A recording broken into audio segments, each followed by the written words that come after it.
Good morning, class. Welcome back. I want to make a few comments to finish a little bit what I was talking about with regard to the ancient or the classic era Maya this morning in class. And we set out today, we did a couple things. We discussed briefly the documentary called Maya Death Empire that was chronicling or covering some of the uh, technological innovations that the Maya used to maintain order and advance within their civilization.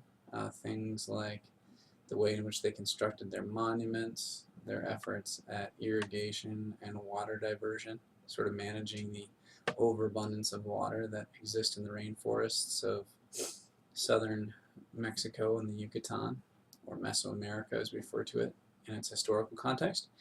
So we then discussed briefly a document that was in the Kevin Riley Reader discussing some of the phenomena and concepts surrounding ancient Maya royalty and how they interacted with one another, how society was established and defined, differences among different social groups, concept of the overking, and how in which power alliances were sometimes created within and between various Maya city-states. Then we proceeded to the objective for today, where we're looking at essentially in the aftermath of some of the really exciting developments around Mayan writing or the decoding of the Mayan glyphs. We, in just the past 40 or 50 years, we've gleaned tremendous insights into the character of ancient Maya society, and this is important because it also helps explain some of the developments in the related Aztec civilization, which we'll get to tomorrow. But it just helps us understand how civilization looked in the centuries leading up to European contact with the Western Hemisphere. And also some fascinating and probably challenging encounters with the human condition and how different societies have sought to understand their relationship to the world as a whole.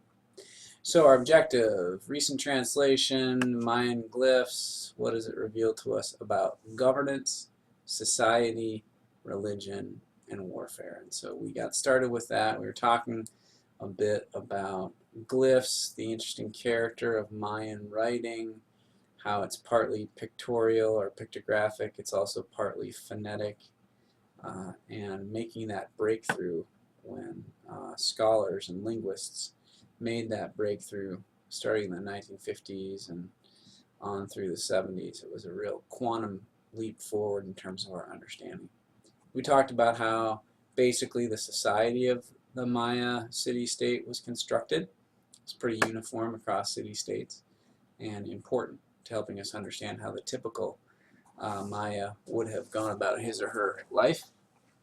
We talked a little bit about the economy, some of the important trade goods, the extent to which trade did or did not happen between Maya city-states, and also in some cases trade is going to be related to these other issues like warfare and government and even religion, because obviously the relationships between Maya city-states were relationships of both opportunity and conflict, and sometimes the relationships were related to their worldview and the need to satisfy that blood debt that we discussed in class today. And so all of these categories, government, warfare, trade, they're all related to one another in many respects.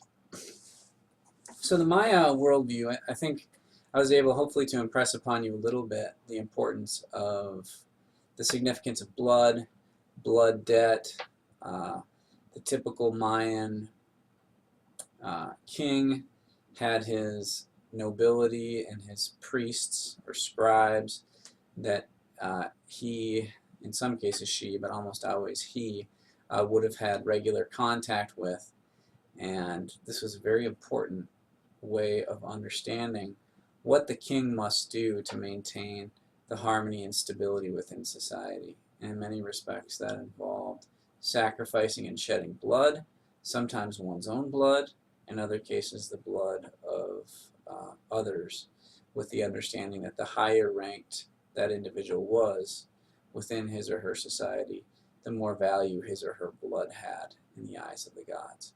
Much of our understanding of the Mayan worldview, or the Maya worldview, comes from the Popol Vuh, which is a classic text.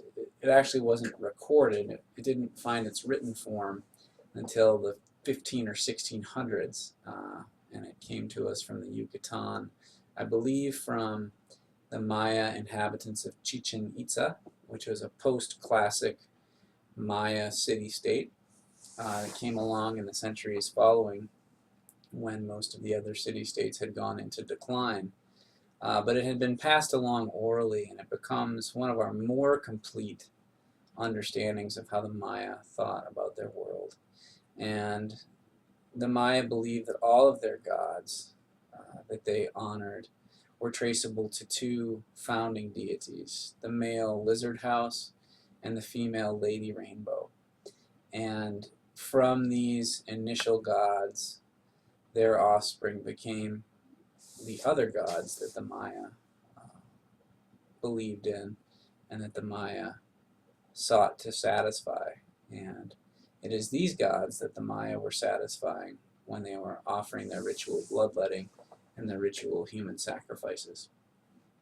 And the descendants played an important role in the worldview of the Maya. As I mentioned, the nobility, for example, could trace their descendants back several generations, and in part this separated them from the everyday Maya. Likewise, the descendants of these founding deities were the deities that the Maya gave worship to. One of the ways in which the Maya would express this devotion to their gods was by seeking to encounter those deities, and caves were an important place where that happened. The Maya believed that caves were essentially a place where the underworld communicated with the world, the known world of the Maya. And so by entering into a cave, and in certain parts of the Maya domain, there are caves that are as much as 3,000 feet. So imagine 10 football fields deep where people would go, and we have evidence of cave drawings, cave paintings, cave etchings that suggest this interaction between the Maya and their gods. And it was interesting, when the Maya would retreat to these caves to have these spiritual encounters, they would oftentimes engage in ritual intoxication.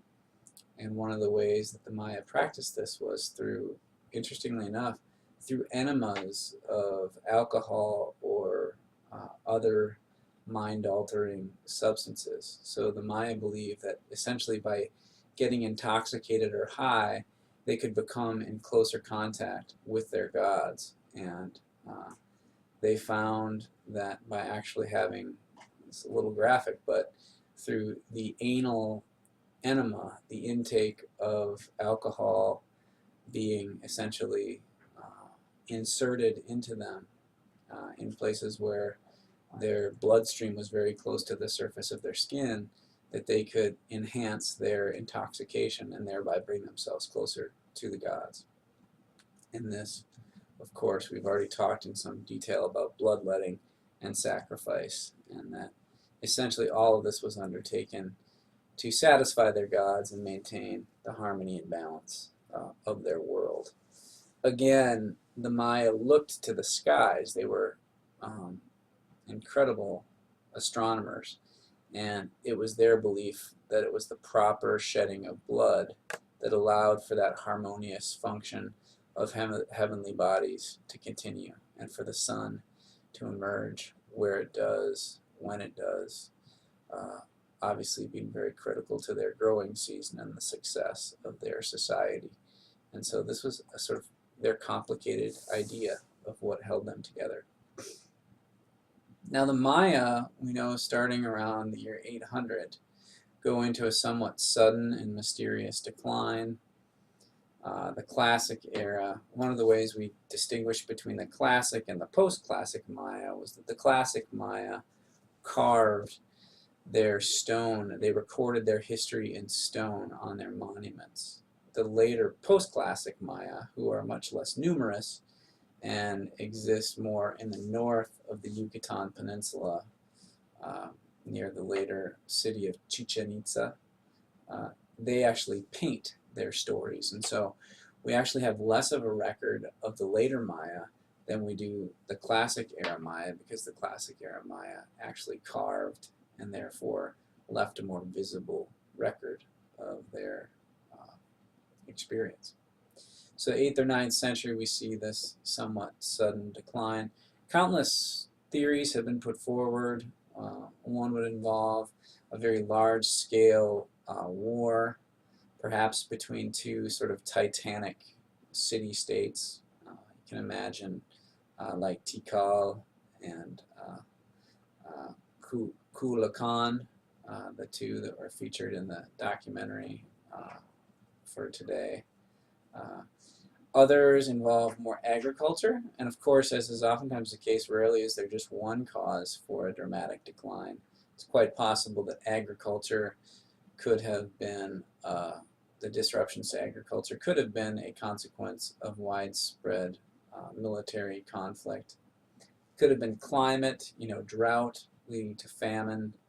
And if you think about it, if it's the blood of the nobility and the blood of the kings that is what allows the common everyday farmers and peasants of the Maya to place their loyalty and devotion in this ruling nobility, you can imagine that if life ceases to function, if warfare disrupts the ability to provide for oneself and one's family, if famine creates disease which wipes out the populations, if the society starts to be seen as not working, it could very much make sense that that could sever the ties that the peasants and farmer Maya have to their city centers.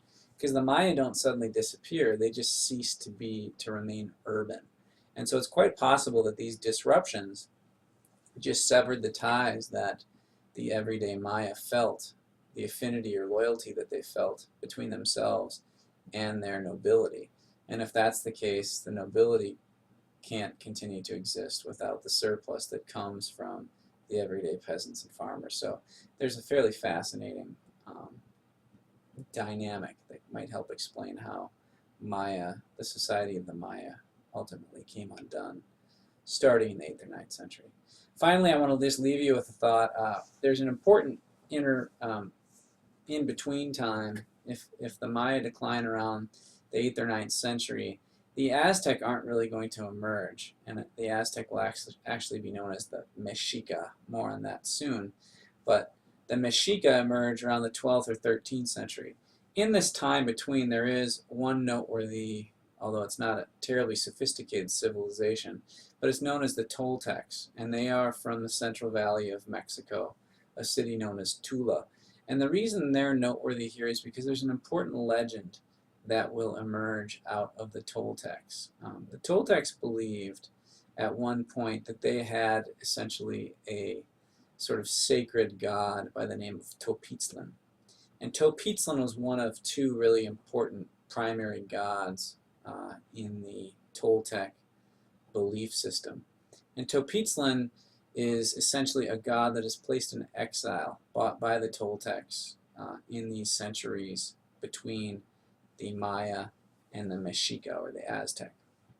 And the reason this is important is that the Mexica, Aztec, are going to remember, they're going to bear within their priests this remembrance of Topitzlan, and they're going to predict that a god, Quetzalcoatl, may someday return from the east. And so this exiled god, Topitzlan, is going to lead to an expectation that another god, Quetzalcoatl, may someday return. And of course, that's going to happen right along around the time that the Spanish arrive.